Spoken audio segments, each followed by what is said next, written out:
Today we're going to talk about Congress. Congress is the legislative branch of our federal government. So if we say Congress, we're meaning the branch of government that makes the laws.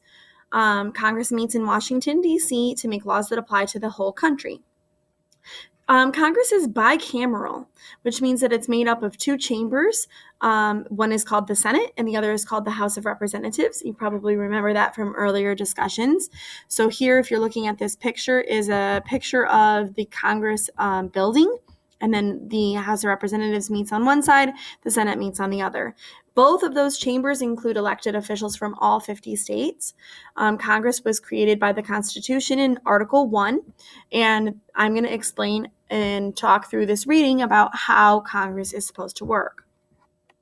So it says here, when the Constitution was written, the goal was to create a government that represented the people, and Congress works towards this goal by creating laws that reflect the needs and the wants of American citizens. The work that Congress does serves our whole nation. So we send our representatives to Congress to make laws that apply to the entire United States. Senators help by representing the needs of their entire state, and there's only 2 senators per state. Members of the House, which is also called the House of Representatives, or they're called representatives, work for the people in a specific section of their state, which is called a district. So there's if you divide Michigan up, there would be 14 districts in Michigan, and each one of those has their own representative. Okay, so how does Congress work? All of the instructions for Congress can be found in the first section of the Constitution, which is called Article 1. It's the longest section of the Constitution, and it covers a lot.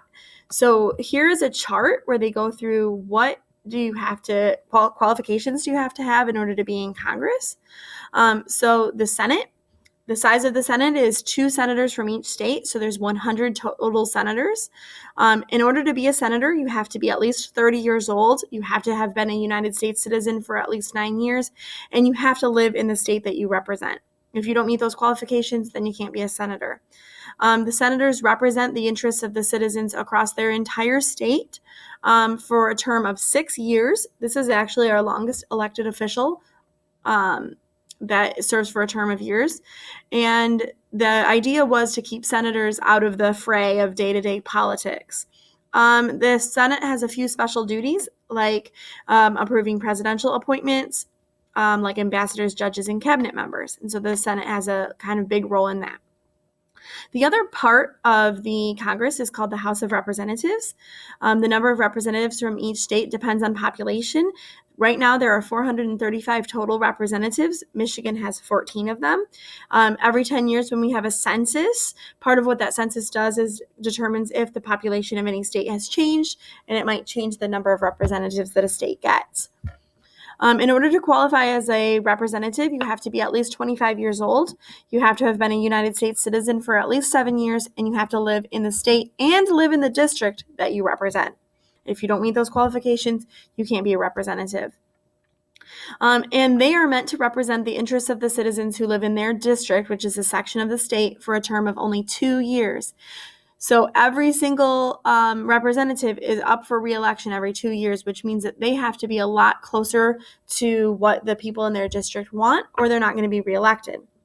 One special duty that they have in the House of Representatives is that they have to every bill, which is an idea for a law that has to do with raising money like taxes, has to originate or start in the House. It can't start in the Senate. Checks and balances. Congress can call for the impeachment of the president. They can pass bills over a presidential veto with a 2/3 vote, and they get to create or set up the lower federal courts. The president can veto bills that are created by Congress, which means that he doesn't sign them. They don't become a law. And the Supreme Court can strike down laws as unconstitutional if the Supreme Court decides that a law isn't following the Constitution. The role in lawmaking. A bill can start in either chamber unless it's a tax bill, which must start in the House. So in order for a law to exist, it first has to start as a bill, which is an idea for a law, and that can start in either the House or the Senate, but it has to be approved by both of them before it can go to the president to be signed into law. And so it's really important that Congress is working together, those two houses. Okay, so here are the powers of Congress. The Constitution lists the powers that Congress has that other branches and individual states don't have. These are called enumerated powers, which means that they are very specific in the Constitution. However, the Constitution doesn't go into a lot of detail about what exactly those powers mean. And so there's kind of this constant interpretation of what Congress is actually allowed to do. And some people agree with some of them and not with others. So depending on how you count those powers, there are between 17 and 35 powers on the list. Here's some examples. Congress has the power to create rules on how someone would become a citizen. Congress gets to collect taxes, pay debts, and borrow money for our country. We hear a lot in the news about the president and their tax plans. However, it's really Congress that has the power over taxes. Congress has the power to regulate commerce or trade between the states and with other countries. And so if there's issues between states trading with each other, Congress gets to step in. Congress has the power to coin money, which means that they're the ones that make our money for the United States. And they also have the power to punish anyone who's making counterfeit money. It's very specific in the Constitution that Congress can punish pirates, which was a lot bigger issue in the 1700s than it is now. Congress gets to establish our post office. Congress protects patents and copyrights. So if you invent something, Congress is going to protect your property. They get to create lower federal courts. So the Supreme Court was created by the Constitution, but the other courts were created by Congress. Only Congress has the power to declare war. They can raise and support an army and a navy. Even though the president is the commander-in-chief of our military, only Congress can officially declare war. And then it says they call this the elastic clause of the Constitution, any laws that are necessary and proper to carry out the other powers that are listed in this list. And so Congress can make laws if they're related to a power that's listed in the Constitution. They can't, remember we talked about how there's limited government, so they can't just do anything. It has to be related to a power given to them by the Constitution. So who's in charge?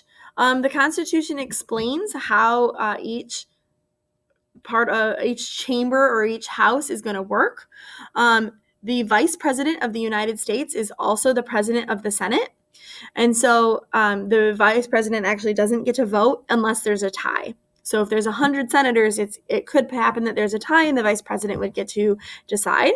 The Vice President can't always be there, so senators get to elect from their group a President pro tempore who leads when the Vice President isn't available.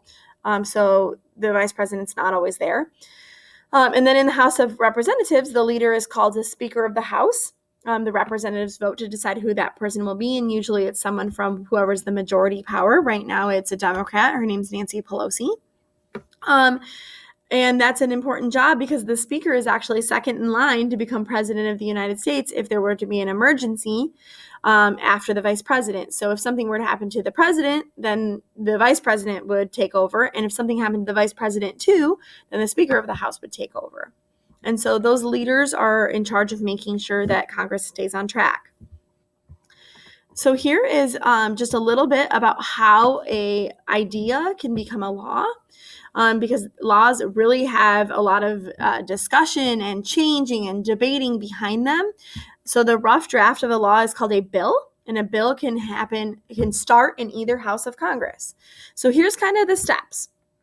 Number one, the proposal. So first of all, a representative or a senator writes a bill and gets support from others. Then they introduce that bill to the whole body of whichever house they're introducing it into. It's given a number. They read it aloud so that it's in public record of what does this bill say. Then the bill is sent to a committee for a close review. The committee is going to look through it carefully, make sure there's no changes that need to be made, debate about it. And these are the committee is a specialized group of people who have a particular interest in the topic of the bill.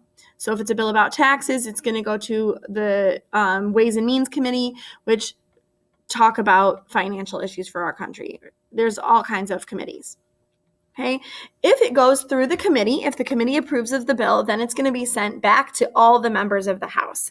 And that's called floor debate. So in the House chamber, the members debate whether to support or oppose the bill. The bill is read again, and the members suggest any changes that they might want to be made. If there are changes, the bill is read again. Then the House votes on the bill. Representatives can vote yes, no, or present. If they vote present, it means that they are choosing to abstain from voting on that particular bill and they're not giving their opinion. Then we see the handoff of that. If it passes through the first house, it goes over to the other house. So in this case, if it passed through the House of Representatives, it would then go to the Senate, and it goes through the same process. It might go to a committee. There might be debate and changes that are made, and if the Senate might then vote to approve their bill with changes. So it's possible that the House and the Senate might have a bill that has slightly different characteristics. So the next step then becomes a conference committee where there are members of the House and the Senate. They work together to create a final draft where they think that both the House and the Senate would be able to approve that bill. Then it goes back to one last vote. They vote on the compromise bill, and if both houses pass the exact same version, then it means that it has passed through Congress, but they have to have the wording exactly the same. Okay, once they have it down to the exact same wording, then the bill goes to the president. This is the last step before it might become a law. The president can do three things. He can sign the bill and have it become a law. The president can ignore the bill, and if he ignores it for 10 days, it means it automatically becomes a law without the president's signature. If Congress is not in session and he ignores it for 10 days, then it means that it just goes away. It doesn't become a law. Or the president can veto the bill. If he doesn't like that idea for a law, he can say, nope, I don't like this one, and refuse to sign it. It doesn't become a law in that case. Congress does have the power, the check and balance, to override the president. If they can get 2/3 of the members of both houses to agree, they can override the president's veto. And so the law, this whole part of like, why does a bill become a law is especially important because this is the business of what the legislative branch does. They're the ones who are in charge of making the laws that we need for our country so that we can carry out the goals that our country has. And that is the Congress in a nutshell.